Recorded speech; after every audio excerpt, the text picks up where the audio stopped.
Mr. Phil Boughton, please. Hello.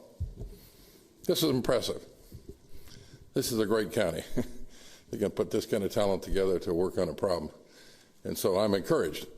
Just so you know that I'm not some end of the roader. I retired as a naval commander. I flew fighters from Navy ships for 20 years and have over 1,000 carrier landings and 352 missions over North Vietnam. So I spent some time of my life defending the freedoms of this country. About a year and a half ago, I was attacked. Okay. Let me first say that I have written 4 or 5 letters of appreciation for things I've seen the Fairfax County police officers do to the Mount Vernon station there. And I will tell you that right now I would invite 98% of them over to my house for dinner. So that's not the problem here. The problem is there's a few of those folks who have way too much testosterone, or, I'm going to tell you, I think they're attack dogs. Of the 20 officers that showed up at my house, 2 guys came into the front door with their guns drawn. Now, I hadn't had a traffic ticket in years, haven't had a jaywalking ticket, I haven't been charged with anything, and I've never sued anybody. So hopefully I wouldn't fit some profile as kind of a dangerous citizen. I had a son who had failed to show up to court, and I was talking to one of the detectives there every week and said, okay, he's at the Subutex program, and now he's going to go to the New Beginnings program. And I said, I know your official answer is he should come into the station, but if you ever really need him, you call me and I'll bring him down there. I mean, I'm 5 minutes away from the station. And we had that dialogue every Monday for over a year. This was a Friday, and these people showed up, and a couple of the guys came through my front door with their guns drawn. And I said, what in the world is the matter with you? What's your gun out for? Put your gun away. You know, and they started hollering this and hollering that. I said, hold it. Can one person talk to me at a time here? I can't quite understand what you want. If I know what you want, I'm sure I can help you find it, you know. And so my son had actually not been in my house for about 3 weeks, and he'd stayed the night before because we were getting ready to go out to New Beginnings. And I said, if you want David, he's in the basement. And so they went down and got him and brought him up. And then at some point they wanted to search my bedroom, and then they wanted to search my backyard. And I said, well, let me get my dog, because he's in the backyard, and put him in the laundry room so he doesn't bother you. And the same guy that had his gun drawn told me that if my dog bothered him, he'd shoot it. Well, you can imagine, I'm probably the wrong guy to tell that to. So he and I had a nose-to-nose for a little bit, and I assured him that if he shot my dog, he would suffer. Okay? I didn't spend that many years flying fighters off of carriers and day and night and everything else to be intimidated by some Fairfax County police officer who was over the line. Now, I know it's extremely hard for a leader to maintain the discipline of his huge police force and still discipline a few guys who are out over the line. That's really hard to do. I've been in command of some things in the Navy, and that's why you have an XO. The XO goes around and, you know, punishes people, and the boss doesn't.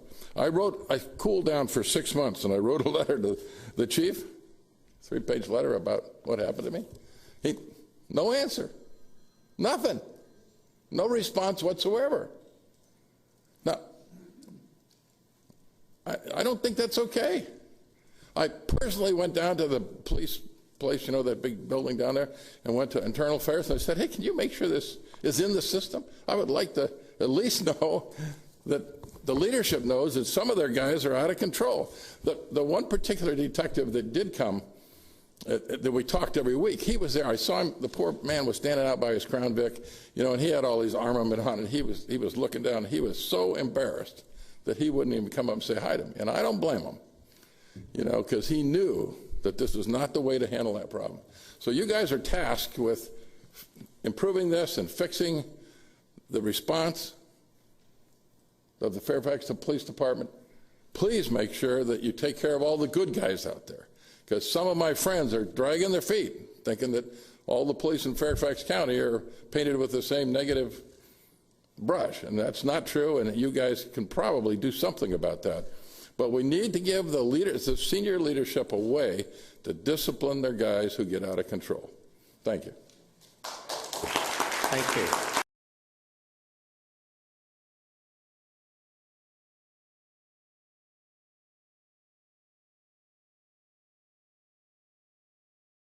I've asked Colonel Bryan to be in a position to give us some feedback on any police department perspective relative to the article that was in the Post that was the Iraqi veteran who was in an apartment, a vacated apartment, and the police came in, and the story was in the Post, I think on Sunday. If you haven't seen it, I've got a copy of it right here. But Deputy Chief Ryan, is there any perspective that did the department get inquiries following that article, and has the department offered any insights or additional perspectives about the article? Yeah, and I apologize, you have another engagement tonight, so you'll be leaving about 4 to 8 tonight, so if you have to leave, it's not that I'm offended, I just have somewhere to go. We were notified, we obviously saw the article in the paper, and that prompted us to, on a different level to look into what the deal was, but we had actually gotten an inquiry on this early on. And, I brought here with me Major Mike Klein, the commander of the Internal Affairs Bureau, who I'll defer to him to give you more detailed explanation as much as possible in terms of what we're doing and where we're at on this. But initially an inquiry was done by the commander, and he did have contact with Mr. Warden to explain the situation and why action was taken. And then it resurfaced with the article in the Washington Post, and then we're just working on that as well. But an inquiry was conducted initially. Now we're taking it out of the station, and we're doing it on the bureau level, because the IAB works for the chief of police, so the chief wants to make sure that everything that was done was proper and within policies and procedures in our department. So that's why the IAB has it. Mike, do you want to talk anything about it as much as possible? Pull up the tape, please. Sure. Mike, can you tell us the date of the event? Well, see, I can try to remember that, but I didn't come here with notes.